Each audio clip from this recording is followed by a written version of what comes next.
So we're going to look at a particular class's use of Google Slides. It's a really good app. There are others too, but Google Slides is our weapon of choice, as it were. We use that every lesson. I make a series of slides which are interactive and which learners are able to use together and alone in the classroom and at home. Yes, so Google Slides, try and make it attractive so that learners want to actually use it. But we'll start. We're looking at a project on health this term, and today it was going to the optician or at the optician. So let's have a look. First exercise that's done on the slides is as a result of a class discussion. Learners will get together in groups, almost like a party, standing, and they'll chat together about a particular appointment that they've had at the optician. And then they'll sit down together, and in groups of three, they will write or type onto these tables or into the tables, or type nouns, verbs, and adjectives. Because they've been talking about it, then their word hoards are activated, as it were.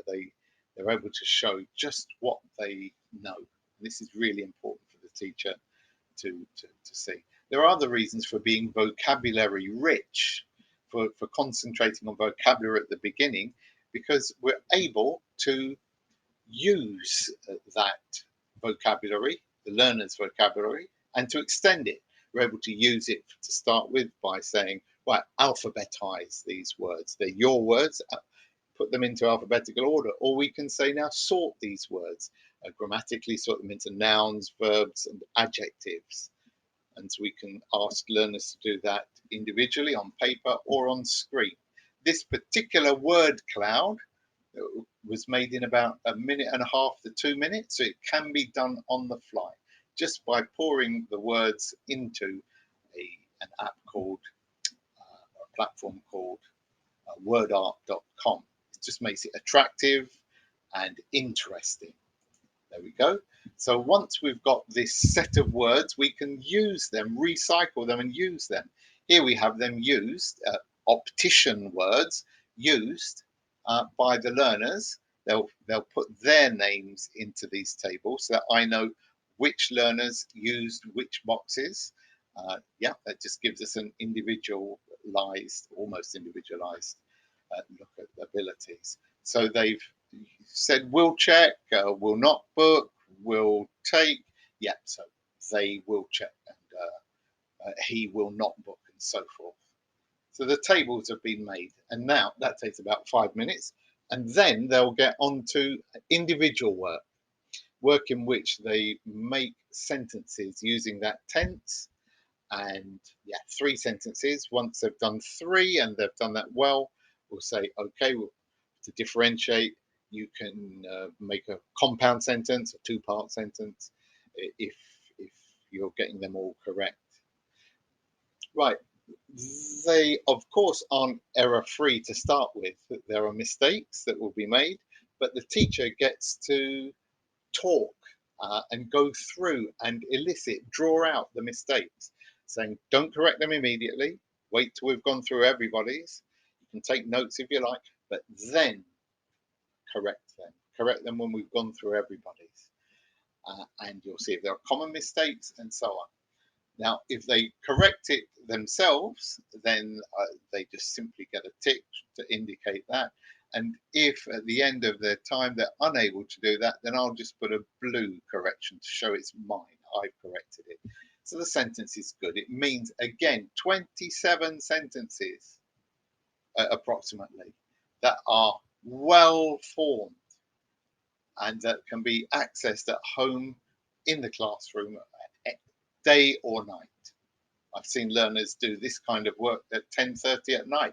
I shouldn't be on looking at that time, but you can see this live document in play 7 in the morning. I've seen it 10 at night. There we go. So more sentences. They get to look at each other's, check each other's, be exposed to good language, consolidating.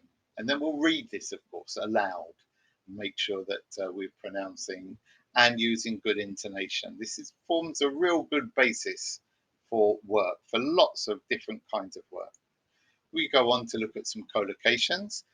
When in the slides, I have not given the learners enough time, I will perhaps populate it to the slide, fill it in. So here we can say at the bottom it says teacher work, just keeping me honest, so that I know that I've said blue eyes, staring eyes, closed eyes, sore eyes, tired eyes, and so on. It means that we have good collocations, good natural chunks of language that learners can use easily. They would do that. They would normally just type these kind of words in. Right, and we go on to some reading work. This term for us is a reading term, particularly focusing on reading. So we're looking at text types here. What type of text is this? Learners will get into the groups of 2 or 3, and then they will select what kind of text they think this is. They'll indicate that on there. And then immediately we discuss it, and I get to write feedback straight away. It's really good for learners to see that happen immediately. Another type of text, this time a sign, same idea. Get into groups, discuss it, choose and use the knowledge that you have already, and then we will come back and discuss as a class, and feedback and a diagram. Yeah, so there are so many ways in which this Google Slide app can be exploited. We've done nothing here of photographs that learners have taken to put onto the slide, or audio that can be put there as well, video links to exercises. There are so many things that can be done, but today we've just looked at a final product, something which a small group of learners have put together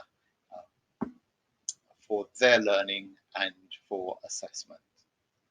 We'll look at other ways of using this in future videos. Thank you.